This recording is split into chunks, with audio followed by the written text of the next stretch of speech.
अस्सलाम वालेकुम दोस्तों, आप देख रहे हैं इसका स्पोर्ट उर्दू। आज हम आपको बताएंगे इंडिया ने अपनी टीम को लेकर बहुत ही हंगामा खड़ा कर दिया है। उनके लिए वर्ल्ड कप खेलना उनके लिए इतना ही मुश्किल हो गया है जितना ऑस्ट्रेलिया के साथ खेलना, क्योंकि उनके अपने ही होम ग्राउंड में 210 रन से शिकस्त ये सबसे बड़ी शिकस्त है। क्योंकि उनका अपना ही होम ग्राउंड है, तो वो दूसरे होम ग्राउंड में जब इतना स्कोर बनाएगी या उससे कम बनाएगी तो वो क्या जीत पाएगी।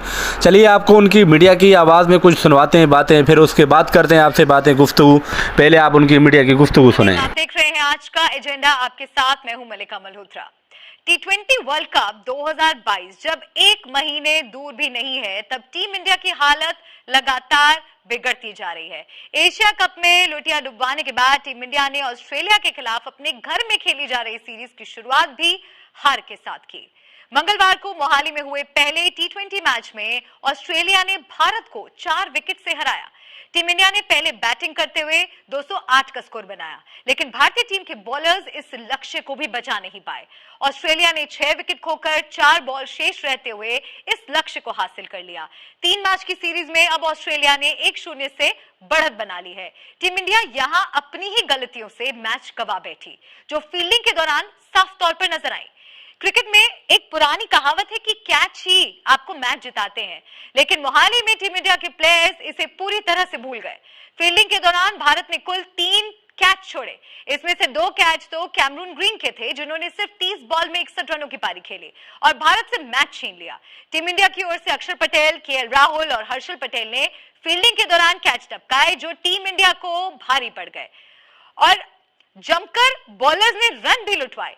T20 की नंबर 1 टीम अगर 208 रन भी ना बचा पाए तो पता लगता है कि बॉलिंग कितनी औसत दर्जे की हुई है।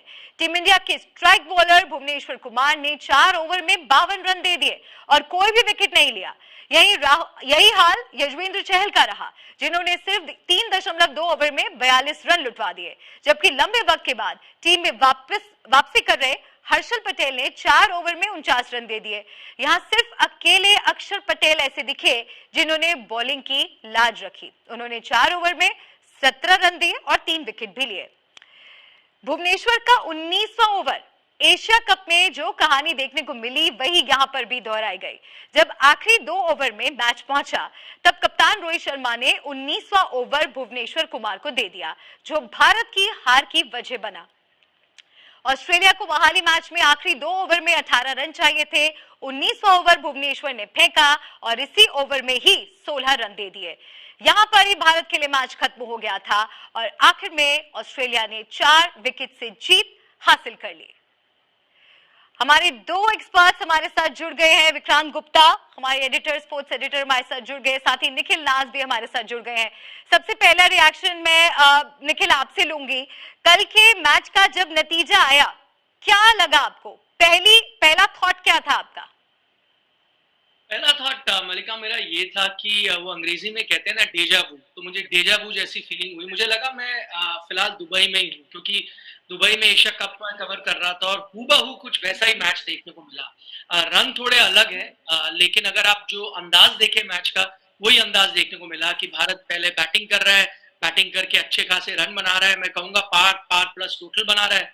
उसके बाद आपकी गेंदबाजी आती है, गेंदबाजी में आपको रन पड़ते हैं, फिर वो आखिरी के कुछ ओवर में ढेर सारे रन चाहिए होते हैं। 19 ओवर में आप ढेर सारे रन देते हैं, वो भी भुवनेश्वर कुमार ही डालते हैं 19वां ओवर, और फिर किसी ना किसी तरह से आखिरी ओवर तक मैच तो जाता है, लेकिन उससे पहले मैच खत्म हो चुका था। तो ये परेशानी भारत के एशिया कप में भी थी कि उनके रन बन रहे थे, लेकिन उनकी जो गेंदबाजी थी वो उसे डिफेंड नहीं कर पा रही थी। कल का मैच थोड़ा ज्यादा और दर्शाता है भारतीय जो गेंदबाजी की कमी है, वो इसलिए क्योंकि रन भी कुछ ज्यादा बने थे। बट आई थिंक अगर आप दोनों मैदानों को देखें, दुबई का मैदान देखें और मोहाली का मैदान देखें, तो आप ये उम्मीद कर रहे थे कि 170-75 जो दुबई में थे, वही 200-210 मोहाली में होंगे। तो बैटिंग ने तो लगभग वैसा ही काम किया है, मैं ही नहीं कहूंगा कोई करिश्मा किया है, लगभग वैसा ही काम किया है जैसे दुबई में कर रहे थे। फर्क ये है कि गेंदबाजों ने भी उससे ज्यादा रन आपके पिटवा दिए। तो ये अब बड़ी समस्या है। अब ये इक्का दुक्का मैच नहीं है, एक टूर्नामेंट चला गया, अलग चीज आ गई। ये बड़ी समस्या है जिसके बारे में भारतीय टीम को अब सोचना होगा, क्योंकि जैसे आपने कार्यक्रम की शुरुआत में कहा, वर्ल्ड कप अब बस 5 मैचेस दूर रह गया। जी, विक्रांत जी भी हमारे साथ जुड़े हुए हैं। गुड मॉर्निंग विक्रांत, आपका पहला थॉट क्या था?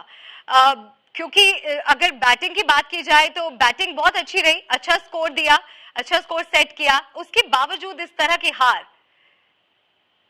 मेरा पहला थॉट वही था, in MS Dhoni's words, nothing more to add, जो निखिल ने कहा।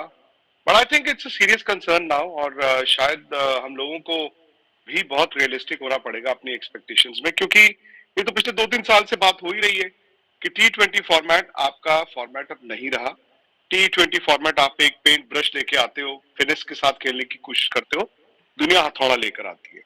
आप T20 चेस की तरह खेलते हो, स्ट्रेटजी बनाते हो, आप कहते हो अभी रुक जाते हैं, अभी इधर से आते हैं, उधर से आते हैं।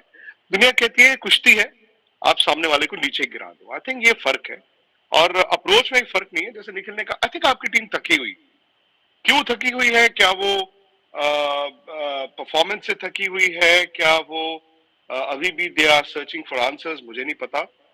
हकीकत ये है कि आपकी बैटिंग, भले 208 रन आपने बनाए, तो 3 छक्के मार दी हार्दिक पांड्या ने। पर मैं निखिल से सवाल पूछना चाहूंगा, निखिल, T20 फॉर्मेट तो अब वेटिंग गेम नहीं रहा, T20 फॉर्मेट तो चेस नहीं रहा कि मैं इंतजार करता हूं। मुझे अभी तक ये बात नहीं समझ आ रही कि अगर आप ऋषभ पंत को ड्रॉप करके आप रियर व्यू मिरर में चलना चाहते हो और आप दिनेश कार्तिक को लेकर आए, फाइन। 13.3 ओवर में दिनेश कार्तिक को क्यों नहीं भेजा गया बैटिंग करने के लिए? भाई, आप ऑस्ट्रेलिया तो ने नहीं कहा कि कैमरन ग्रीन आपने 3 चौके मार दिए यार, अब चौथी बॉल पे चौका मत मारना हो, तो 5वीं भी चौका मारने